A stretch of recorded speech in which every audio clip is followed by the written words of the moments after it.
Hey there. I am getting some pretty significant reactions to my series on slowing down to succeed, which I fully, understand. I think one of the things that's coming up is that slowing down is a privilege, and that to be able to slow down is not something that is accessible to everyone. And I fully have been in that place in my life, and fully empathize with that place.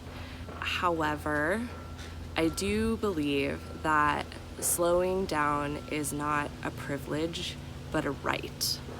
And so when we think about slowing down as a right, then and removing the privilege aspect, not removing the privilege aspect, that's the wrong thing to say, but overlaying that privilege with this right to slow down, we can then more easily inquire into the parts of our lives that are actually not sustainable. And what I mean when I say sustainable is something that we can do for the long term that is regenerative for ourselves and our communities and our families and our earth.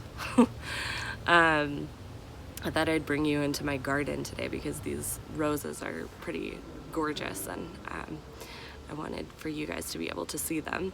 And so in recognizing some pretty intense responses and trauma responses that are coming out of these things that I'm saying about slowing down in order to have more sustainability and equality and a better sense of community, I thought it would be good to go into some of the earlier teachings that came before me that brought me to sort of this place that I'm at right now. And I can think of like a few distinct moments and courses and teachers that came into my life who shared things that were immensely just valuable and eye-opening and really actually transformative.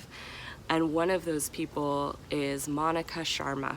Monica Sharma is a member of the United Nations, and she goes around the world to areas and people experiencing awful traumatic things, the abuses of war and of child slavery and lots of very, very difficult societal challenges.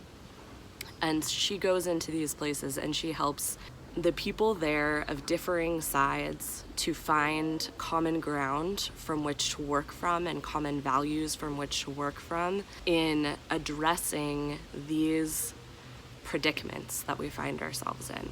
When I say predicament, I mean a problem, but a problem that doesn't have an obvious solution. A problem that is the result of all of the work that we've been trying to do to fix it, and yet remains a problem and shows up as different kinds of problems in our society. When people start working with Monica, and there are now others who are carrying on her work, one of the first thing that we did together is an exercise that she calls sourcing inner power. In this exercise, we inquire into the values that are universal among humans and our non-human kin. Things like justice and equality and love and beauty and health. And I actually have a whole list of them that we put together in this workshop that we did together, and I'll put them in the notes below. And so this first thing that we did together was anytime that we spoke, we would say our name and then we would say what we stood for. So we would say, my name is Candace and I stand for wisdom and humility and equality, or, beauty and grace and health, and their, every person had their own kind of unique mix of words that they would choose to really represent the work that they're doing in the world. And as we worked together further, we wove those values into every single thing that we did. And so in this series, what I'm going to share with you are a few of the inquiries that we did together as a group in leadership for community transformation.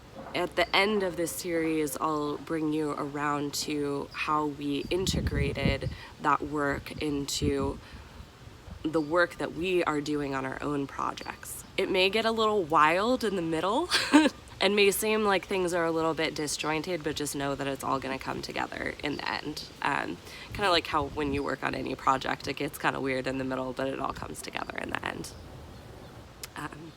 So thank you.